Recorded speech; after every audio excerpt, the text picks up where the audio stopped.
حضرت شیخ الحدیث رحمۃ اللہ علیہ نے فضائل صدقات میں ایک بات لکھی ہے بڑی عجیب و غریب،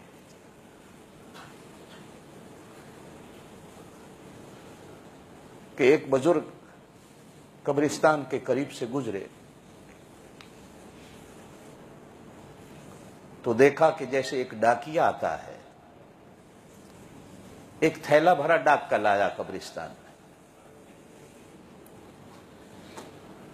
تو قبروں سے اٹھ کر اس قبرستان میں جتنے تھے وہ ڈاکیے کی طرف بھاگے،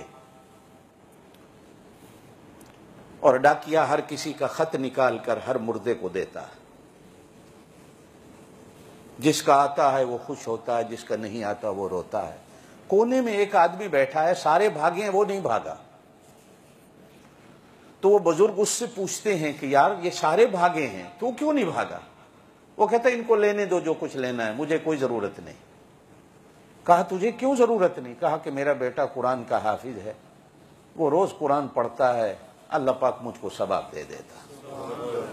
یہ جتنے بھاگے ہیں یہ ثواب لینے کے لیے بھاگے ہیں، کسی کی دعا آئی ہے، کسی کی خیرات آئی ہے، کسی کا صدقہ آیا ہے، کسی کے نفل آئے ہیں، کسی کی نماز آئی ہے، جا کے سارے لے رہے ہیں، خوش ہیں۔ جن کی نہیں آ رہی وہ سائڈ پہ بیٹھے رو رہے ہیں کہ ہمیں دینے والا کوئی نہیں۔ اب وہ بزرگ دن کو اس کے بیٹے کی تلاش کو نکلے تو گئے تو اس کا بیٹا ایک دکان پہ بیٹھا ہے، چائے بیچ رہا ہے۔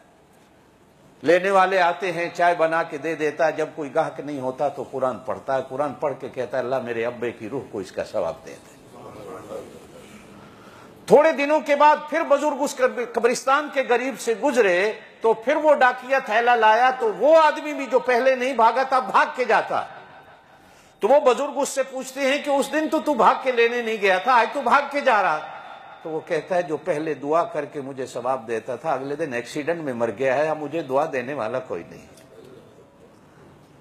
اب میں بھاگتا ہوں کہ شاید کسی نے مجھے دعا دی ہو، میں لے آؤں۔ چوتھے سپارے میں اللہ قرآن میں فرماتے ہیں فرحین بما آتاہم اللہ من فضلہ، جن کا پیچھے سے کوئی خط آیا ہوتا ہے وہ پڑھ کے خوش ہوتے ہیں، ایک دوسرے کو دکھاتے ہیں دیکھو ہمارے گھر سے ہمارے لیے دعا آئی ہے، دیکھو ہمارے لیے کچھ آیا ہے، میں کتنا قسمت والا ہوں کہ مجھے کوئی یاد کرنے والا ہے، مجھے کوئی دعا دینے والا ہے۔